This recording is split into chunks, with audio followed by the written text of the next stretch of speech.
Ya, dan sangat unik di KRU ini, begitu. Semua ingin jadi nomor satu, begitu. Bahwa banyak sekali yang harus kita lakukan di Kabupaten Lombok Utara ini. Hari ini saya berada di kediaman salah satu bakal calon wakil Bupati Kabupaten Lombok Utara yang ikut berkontestasi pada perhelatan Pemilu Kada 2024 di Lombok Utara.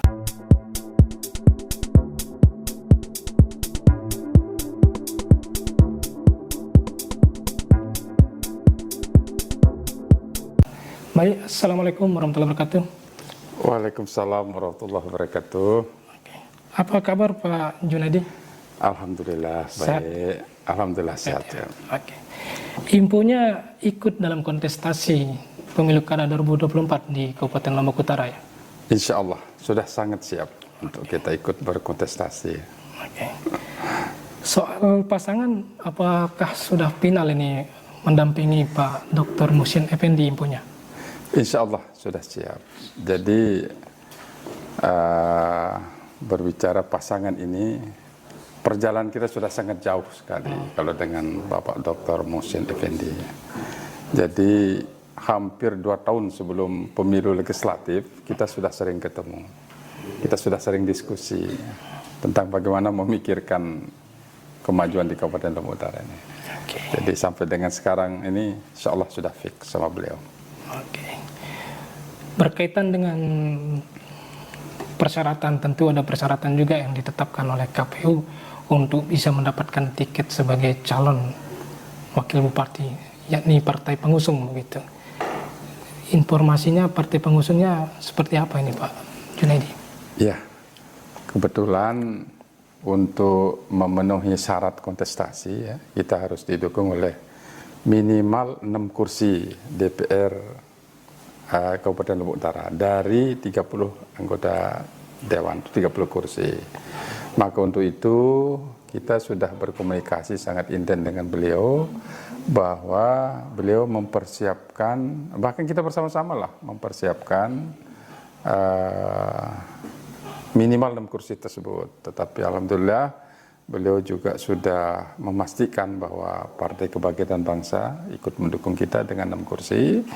Juga saya, karena kebetulan saya adalah sebagai Ketua Dewan Pimpinan Wilayah Partai Bulan Bintang Provinsi Nusa Tenggara Barat, insya Allah partai memandatkan ke saya dengan membawa 3 kursi. Nah, sehingga insya Allah kita maju dengan minimal 9 kursi.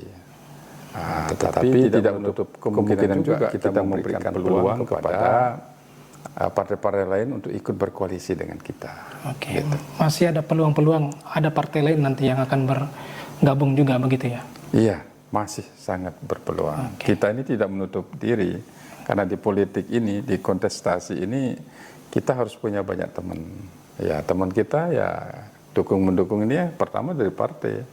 Kalau partai banyak mendukung kita, insya Allah kita, peluang kita makin sangat terbuka untuk menang. Gitu. Oke.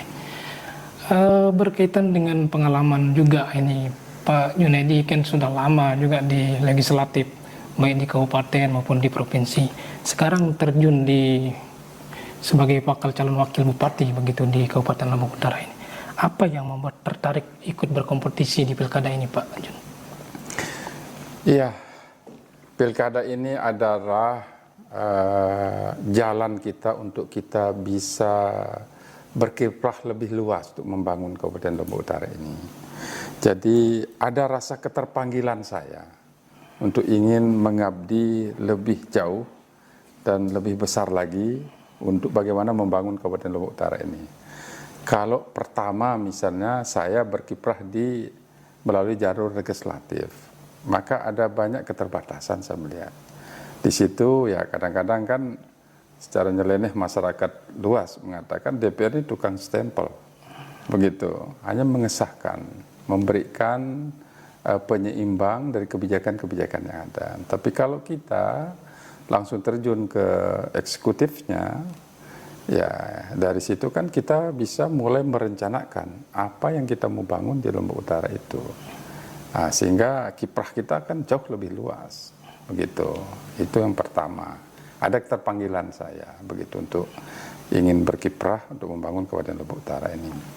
Terus yang kedua, karena saya sudah lama sekali di partai politik ini, bahkan 4 periode saya menjadi anggota DPR, yaitu 2 periode di DPR Kabupaten.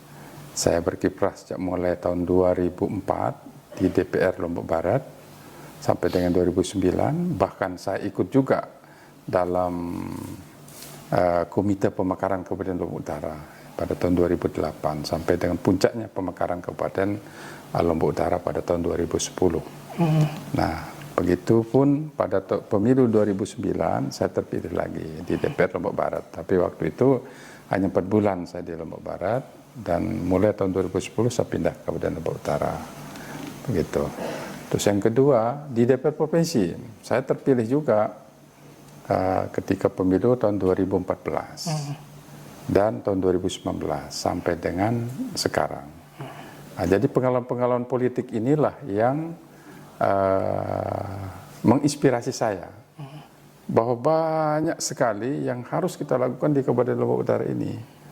Nah, ketika kita berbicara di legislatif, masih ada keterbatasan kita mengekspresikan tentang gagasan membangun Lombok Utara itu masih ada keterbatasan. Tapi ketika kita masuk di eksekutif, insya Allah ekspresi atau inspirasi itu akan lebih mudah kita tuangkan begitu. Itu yang kedua. Terus yang ketiga, ketika pileg terakhir yang saya ikuti pada pemilu 14 Februari 2024 yang lalu, di antara calon legislatif DPRD Provinsi Nusa Tenggara Barat dari Dapil 2, khususnya dari Kabupaten Lombok Utara ini, saya memperoleh suara tertinggi, yaitu tertinggi di antara semua caleg-caleg yang lain, ya, baik yang terpilih maupun tidak terpilih. Ya, itu saya 15.000 lebih saya dapatkan. Kawan-kawan yang lain di bawah saya, yang paling dekat dengan saya itu hanya 12.000. Ada 9.900, ada 9.090. Jadi di situ ada bisikan-bisikan atau masukan-masukan dari tim-tim yang menyampaikan atau sebagai perpanjangan tangan dari masa kita di bawah, bahwa amat disayangkan ini potensi politik kita sangat tinggi sekali. Kenapa tidak kalau kemarin kita gagal di legislatif, kita maju besok di eksekutif begitu. Nah, itu masukan dari tim-tim kita begitu. Juga keluarga besar dari Partai Bulan Bintang di Kabupaten Lombok Utara. Ya, kebetulan saya juga selaku Ketua Dewan Pimpinan Wilayah Partai Bulan Bintang Provinsi Nusa Tenggara Barat, kawan-kawan saya, saudara-saudara saya selaku pengurus Dewan Pimpinan Cabang Partai Bulan Bintang seprovinsi Nusa Tenggara Barat memberikan support, memberikan masukan kepada saya. Dengan posisi saya pileg kemarin, kenapa tidak kita lanjutkan di pemilihan kepala daerah, ikut kontestasi di pemilihan bupati atau wakil bupati di Kabupaten Lombok Utara. Terus yang terakhir, saya diskusikan juga ini ke istri, ke keluarga, teman sahabat, bagaimana kalau peluang ini kita ikut begitu. Dan alhamdulillah semua pada mendukung begitu. Dan dengan ucapan Bismillahirrahmanirrahim, kita siap maju berkontestasi untuk pemilihan kepala daerah di Kabupaten Lombok Utara ini tahun 2024 ini. Oke. Begitu. Ini menarik juga sebagai orang yang punya pengalaman di legislatif begitu. Kenapa tidak maju sebagai calon bupati begitu? Iya, peluang itu memang ada. Saya melihat figur-figur yang begitu isu pilkada ini merebak, ini kan kawan-kawan kita semua ini. Ya, dan sangat unik di KDU ini, begitu. Semua ingin jadi nomor 1, begitu. Kita sebut adalah saudara kita ada Pak Mariadi, Pak Raden Nuna, Pak Dr. Muhsin, mantan Bupati Bapak Najmul Ahyar, Sadaku, semua ingin jadi nomor 1, begitu. Nah, tetapi di situ juga kita membaca juga yang namanya isyarat alam, begitu. Ya, kita misalnya sehabis pileg, begitu, Ya, tentunya di situ banyak faktor lah. Misalnya kesiapan menyelesaikan partai, begitu. Tetapi semua kita kembalikan juga diskusi dengan pasangan di situ. Nah, sehingga ada kecocokan di situ. Sebab kalau kita memaksakan diri, kalau saya mau maju nomor 1 bisa, saya akan maju nomor 1. Tetapi kalau konsep saya, maju di pilkada ini, maju untuk menang. Bukan maju untuk melengkapi. Maka dari situ saya membaca peta politik, kalau misalnya kita paksakan diri maju nomor 1, maka saya melihat kemungkinan besar, figur yang bisa mendampingi kita, ada kita dapatkan, tetapi peluang untuk menang yang sangat kecil. Begitu. Maka dari itu, kita carilah kecocokan pasangan yang bisa saling melengkapi. Dan alhamdulillah lah saya sudah menemukan itu, begitu. Nah, disitulah ada ya semacam bisa saling berbagi tanggung jawab lah. Tidak seperti mungkin istilahnya kalau wakil bupati sebagai ban serep. Saya tidak mau itu. Artinya ada peran yang lebih besar yang diberikan kepada kita. Sebab tidak mungkin juga kalau seorang bupati dengan mengurusi hampir 250-an ribu jumlah penduduk KLU, 5 kecamatan, 514 dusun dan seterusnya, itu hanya seorang bupati. Tentu harus ada pembagian tugas di situ. Maka itu situlah saya melihat diskusi dengan calon bupati, kalau ini kita bisa lakukan, insya Allah saya tidak ambisi jadi nomor 1, tetapi insya Allah akan bisa berfungsi sebagaimana kalau fungsi bupati sama bisa saya lakukan, begitu. Ya, artinya tidak harus jadi nomor 1, nomor 2 pun bisa, tetapi dengan catatan kita bisa saling menghargai, kita bisa saling isi mengisi, bahwa peran bupati juga bisa kita lakukan, begitu. Ya. Terkait dengan usia Kabupaten Lombok Utara saat ini sudah genap 16 tahun, begitu. Menurut pandangan Pak Junaidi, seperti apa Lombok Utara sekarang ini? Apakah masih ada PR-PR yang perlu dibenahi oleh pemerintah, begitu? Ya, menurut saya sangat banyak sekali yang harus kita benahi. Nah, sehingga kalau konsep kita, insya Allah lah, kita membangun dengan cinta. Nah, kita hargai pengabdian saudara-saudara kita yang memang sudah di ASN, ya sudah pada tingkat kepala dinas, sekdes, kabid, kasih. Sebab untuk sampai ke jenjang itu butuh pengalaman yang panjang, ya, butuh energi juga yang banyak, butuh biaya juga untuk bagaimana menjadikan bisa sampai ke tingkat itu. Nah, ini yang harus betul-betul kita berdayakan di situ. Sebab percuma saja nanti kita mengeluarkan biaya tinggi untuk menjadikan seseorang itu pada sampai tingkat yang lebih tinggi, sehingga SDM mereka sudah sangat siap untuk mengelola Kabupaten Lombok Utara ini, tetapi justru kita sia-siakan. Ya, contoh sajalah kalau kita kilas balik pasca Pilkada 2020 ya. Ada badai tsunami di situ, 14 kepala dinas non-job. Ini kalau menurut saya ya kurang pas lah. Artinya apa? SDM yang ada bagaimana kita optimalkan untuk bisa berbuat untuk Kabupaten Lombok Utara ini. Jadi peningkatan SDM ini atau pemerataan SDM ini harus segera kita tingkatkan di Lombok Utara ini. Sehingga dengan SDM yang merata, dengan kompetensi yang tinggi, kita bisa mengelola sumber daya alam yang ada. Kenapa? Lombok Utara ini apa yang tidak ada? Ketika kita berbicara laut, ayo sekian ribu hektar kita punya laut, juga daratan, dan bahkan kita melihat banyak sekali lahan-lahan yang nganggur. Begitupun di hamparan tanaman perkebunan, banyak sekali yang memang harus segera kita rehabilitasi untuk bisa mendapatkan kemakmuran masyarakat. Gitu ya. Intinya apa? Kehadiran masyarakat, kehadiran pemerintah adalah untuk bagaimana masyarakat ini sejahtera. Nah, bagaimana masyarakat sejahtera, bagaimana masyarakat itu bahagia. Ya, dari infrastruktur jalan misalnya. Saya melihat masih banyak jalan-jalan kita yang di desa, yang di dusun, di pelosok-pelosok yang harus segera kita benahi, begitu. Ya syukur-syukur kalau sekarang ini ada program nasional sehingga kita punya jalan nasional ini. Kalau tidak mungkin Lombok Utara ini masih kumuh, begitu. Nah, sehingga konsep kita adalah bagaimana kita membangun Lombok Utara mulai dari dusun, membenahi desa dan menata kota. Nah, ini konsep kita ke depan. Kalau sudah dusun-dusun itu sudah bisa terpenuhi, ya insya Allah akan terlihat. Desa tinggal kita benahi, dan kota tinggal kita tata, begitu. Jadi banyak sekali yang harus kita benahi ini. Begitupun dari sektor pelayanan, kita harus berubah ke sistem IT, begitu. Ya, kita lihat saja.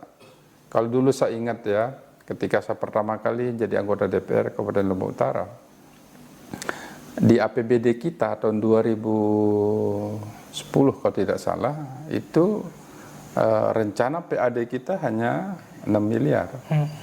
Tetapi realisasinya itu sampai 10 miliar. Bayangkan, artinya ada sumber daya yang terpendam, yang memang butuh keahlian kita untuk mengelola itu.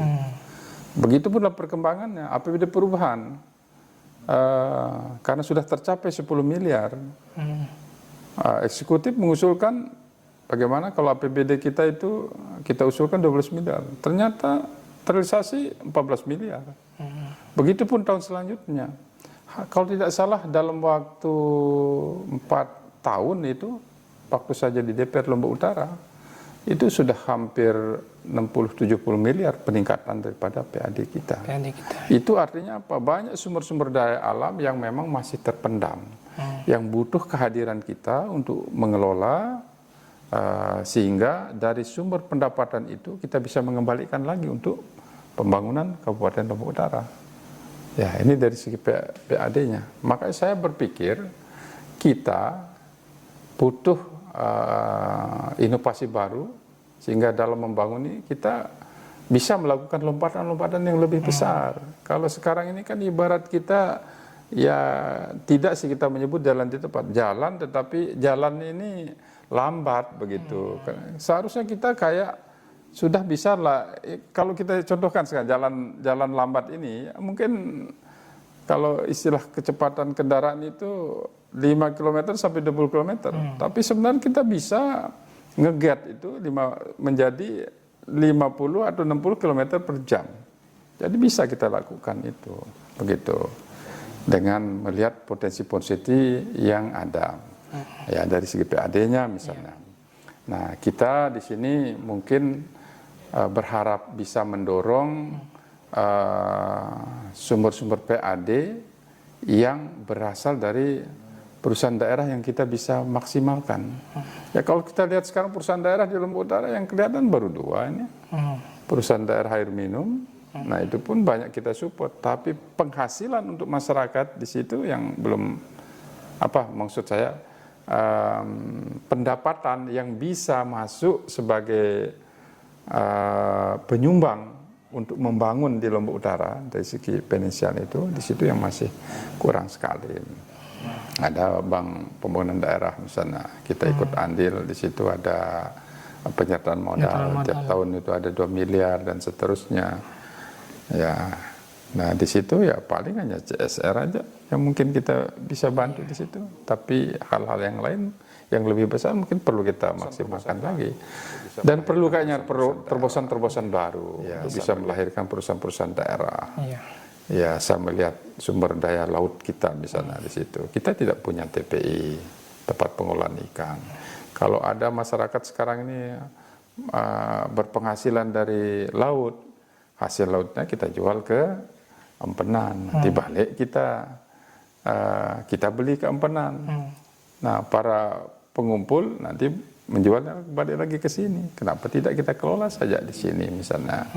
Begitu. Ada keluhan-keluhan juga dari masyarakat nelayan misalnya, ketika musim ombak besar, musim hujan, tidak ada tempat menambatkan perahu kapal penangkap ikan yang layak ya. Sebab jangkauan kita kalau mau menghasilkan ikan yang banyak harus jangkauannya lebih jauh. Paling tidak kita butuh kapal 15 GT ke atas misalnya begitu. Ya, Ini begitupun di tataran rumah tangga. Belum ada banyak kita melihat ya home industry yang bisa memotivasi sumber-sumber peningkatan ekonomi, atau bisa juga menampung tenaga-tenaga kerja, ya, sehingga kita bisa mengurangi pengangguran, begitu. Kan banyak sekali sekarang kita melihat juga di Kailo ini pengangguran yang terselubung. Nah, ini menjadi beban kita, begitu. Nah, begitupun ketika kita berhadapan juga banyak keluarga kita yang pergi ke luar negeri, misal mencari nafkah. Nah, kita berharap mereka itu ada ilmu, itu bisa diterapkan di daerah kita. Begitu juga modal yang mereka bawa, ya mungkin paling tidak ada ilmu untuk memanage keuangan. Ya, keuangan bisa sebagai modal untuk bisa memotivasi membuat usaha-usaha di daerah. Nah, itu saya lihat banyak persoalan-persoalan di Kabupaten Lombok Utara ini. Oke, dan banyak juga yang jadi TKI juga. Iya. TKI dari Malaysia, Arab Saudi. Iya. Lombok Utara ini penyumbang tenaga kerja luar negerinya banyak ya. Ya, banyak sekali, dan ini PR buat kita ke depan supaya kita hanya tahunya mengirim. Nah, maka dari itu kita harus bekali sebenarnya bagaimana kita bekerja sama dengan perusahaan-perusahaan tenaga kerja itu. Sebelum berangkat juga harus berkoordinasi dengan pemerintah daerah. Nah, sehingga kita tahu siapa tenaga kerja yang keluar tersebut. Ya, kita kasih pandangan lah bahwa keluar daerah ini pertama cari ilmu, yang kedua cari modal lah. Iya. Begitu. Dan kalau berpikir masa devisa berapa yang dia hadirkan ke daerah itu mungkin nomor sekian. Tapi bagaimana berdayakan mereka ketika dia akan kembali lagi ke daerah ini, begitu. Supaya tidak balik lagi ke luar negeri Ya. ketika tidak ada pekerjaan di Lombok Utara, begitu. Ya, supaya tidak balik lagi ke situ, begitu. Bahkan ngajak lagi keluarganya lagi di situ. Oke. Ya. Jadi PR pemerintah di masa yang akan datang ini, misalnya untuk penuntasan pembangunan rumah RTG, misalnya rumah yang pasca gempa itu, ini hampir 2000-an lebih ini rumah yang belum terbangun. Maka dari itu kita selaku pemimpin baru ke depan, insya Allah akan bisa menyelesaikan itu. Tentunya kalau mungkin kita tidak bisa menjemput anggaran dari pusat, ya maka kita bisa menyiasati dengan anggaran yang ada di Kabupaten Lombok Utara ini, begitu. Juga di bidang lain saya melihat banyak sekali PR di bidang pariwisata, ya. Pariwisata kita ini sudah masuk kelas dunia, dalam artian bahwa tamu-tamu kita ini berasal dari mancanegara. Itu puluhan ribu tamu kita datang per tahun di Kabupaten Lombok Utara. Sedangkan kita lihat dari segi fasilitas, ya, kita sudah pernah belusukan di Pelabuhan Bangsal misalnya. Di situ dari segi tata ruang juga, dari jalannya, dari lapak-lapak, dari pangkalan taksi, pangkalan ojek, ini masih kurang memadai lah. Ya, begitupun di fasilitas di ruang tunggu penyeberangan, ya, sangat banyak sekali yang sebenarnya di situ harus menyesuaikan dengan kebutuhan seperti fasilitas yang disiapkan oleh negara-negara yang sudah maju, begitu. Begitupun di sektor ekonomi, kita harus memiliki pasar yang memang sudah sangat memadai. Ya. Kita sudah belusukan ke salah satu pasar di Lombok Utara, misalnya Pasar Tanjung. Kita melihat dari segi tata ruang di situ amat sangat semerawut. Begitupun dari segi bangunan-bangunannya. Ya, betul-betul pasar tradisional. Tetapi dengan situasi yang sekarang ini, dengan kemampuan daerah, juga dengan bantuan pusat, insya Allah kita bisa membangun pasar modern yang bernuansa tradisional. Begitu. Artinya tradisional dari segi pelayanan, dari segi transaksi, tetapi dari segi fasilitas yang harus kita sedikit modern lah, begitu. Bukan sedikit ya, harus banyak modernnya, begitu. Sebab kita akan mengarah ke dunia yang lebih baik begitu. Begitupun di penanganan soal kemiskinan. Angka kemiskinan kita memang masih tinggi, masih di angka 20-an% gitu. Maka dari situ kita butuh lompatan-lompatan baru. Sebab itu pengentasan kemiskinan ini memang kita berhadapan dengan budaya, berhadapan dengan tradisi masyarakat.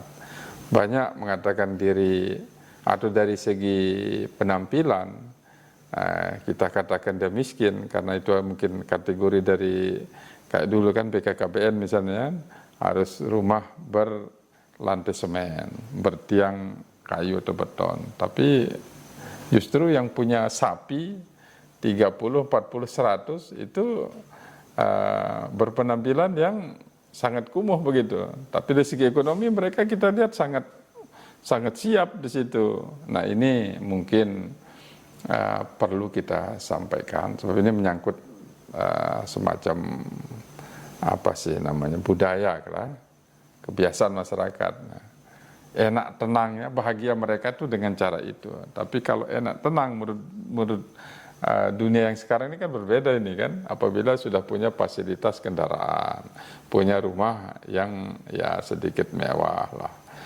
punya fasilitas untuk akses informasi, punya HP, punya televisi, jaringan internet dan lain sebagainya, begitu. Begitupun di bidang kesehatan memang sangat penting sekali untuk kita bisa mengatasi soal stunting. Stunting ini adalah menjadi isu nasional. Kita di Kabupaten Lombok Utara ini masih pada angka 19% itu. Maka dan ini yang angka paling tinggi nih di NTB ini. Maka dari itu PR kita untuk bagaimana mengatasi itu, dan untuk mengatasi persoalannya harus melibatkan semua sektor. Sebab ini menyangkut fasilitas. Stunting itu bisa terjadi apabila misalnya fasilitas umum, mulai dari kamar mandinya kurang bagus. Kita berbicara juga dengan infrastruktur, di situ bagaimana distribusi gizi, pangan dan lain sebagainya. Ketika kita berbicara juga soal gizi, maka bagaimana memberikan pemahaman kepada masyarakat untuk mengkonsumsi makanan-makanan yang bergizi, juga di bidang-bidang yang lain. Ini harus kerja tim ini, bukan hanya serta-merta tanggung jawab dari satu bidang saja begitu. Juga kita melihat sekarang dalam sisi pelayanan, ya pelayanan ini bukan kita masyarakat saja yang datang ke tempat-tempat pelayanan kesehatan, tetapi bagaimana kita berusaha mendesain ke depan agar tenaga-tenaga pelayanan ini ya bisa memberikan pelayanan, ya mungkin zaman sekarang bisa online misalnya, ya bisa datang ke rumah ketika ada orang sakit, panggilan di situ, begitu. Begitupun dari segi fasilitas-fasilitas yang lain ya, ada ambulan desa, bahkan ya kalau saya dengar yang dulu masih zaman Pak Najemul misalnya, satu dokter satu desa misalnya ya, kalau itu kan masih umum sifatnya ya. Nah, sekarang bagaimana keluarga itu paling tidak dia berpikir harus ada punya satu orang dokter yang bisa diajak sebagai konsultannya, nah, supaya jangan kayak istilah orang dulu kita di KLU ini kan, kita merasa sakit itu apabila kita sudah nggak bisa berjalan, nggak bisa bangun tidur gitu loh. Maka dari itu ya kita harus mulai menanamkan pikiran bahwa sehat itu adalah kita jaga sebelum kita jatuh sakit, begitu. Begitu tambahan dari saya sekarang. Makasih. Terakhir Pak Jun, ini kan kontestasi pemilu kada ini sebentar lagi begitu, tinggal menunggu beberapa bulan begitu. Mungkin ada pesan-pesan yang ingin disampaikan kepada tim, relawan dan juga masyarakat untuk kondusivitas pemilu kada 2024 ini. Ya, banyak yang harus saya sampaikan ke kawan-kawan tim khususnya ya. Sampaikan bahwa kehadiran pasangan Muhsin Junaidi adalah akan membawa perubahan di Kabupaten Lombok Utara ini. Sampaikanlah kepada masyarakat bahwa kita akan memunculkan pikiran-pikiran, gagasan-gagasan baru untuk bagaimana mewujudkan kesejahteraan masyarakat. Ya, salah satulah contoh misalnya ya, sekarang ujung tombak daripada pelaksanaan pembangunan, pelayanan di masyarakat ini ada di dusun misalnya. Ya, insya Allah kalau pasangan Muhsin Junaidi ini terpilih ke depan, kita harus berpikir akan memberikan fasilitas supaya Pak Kadus di ujung tombaknya dan siapalah nanti di jajaran di tingkat bawah itu bisa melaksanakan sepenuhnya begitu proses pembangunan ini. Dia bisa mendengarkan aspirasi masyarakat dan bisa menyampaikan serta bisa melaksanakan pembangunan yang kita arahkan. Nah, khusus kepada tim, sekali lagi jaga kondusivitas, kita saling menghargai, perbedaan itu sudah biasa, tetapi pilihan itu harus. Nah, pilihan bagi kita yang kita mau tanamkan, kita mau berubah atau tetap pada kondisi sekarang. Nah, pasangan Muhsin Junaidi menginstruksikan kepada tim, mari kita ajak masyarakat untuk berubah menjadi lebih baik sekarang, begitu. Oke, siap. Ya. Baik, terima kasih Pak Junaidi atas waktu diskusi kita, bincang santai kita pada malam hari ini. Demikian wawancara eksklusif kita pada malam hari ini. Terima kasih kepada pemirsa di rumah. Sampai jumpa. Assalamualaikum warahmatullahi wabarakatuh. Waalaikumsalam warahmatullahi wabarakatuh. Terima kasih. Salam sejahtera untuk kita bersama.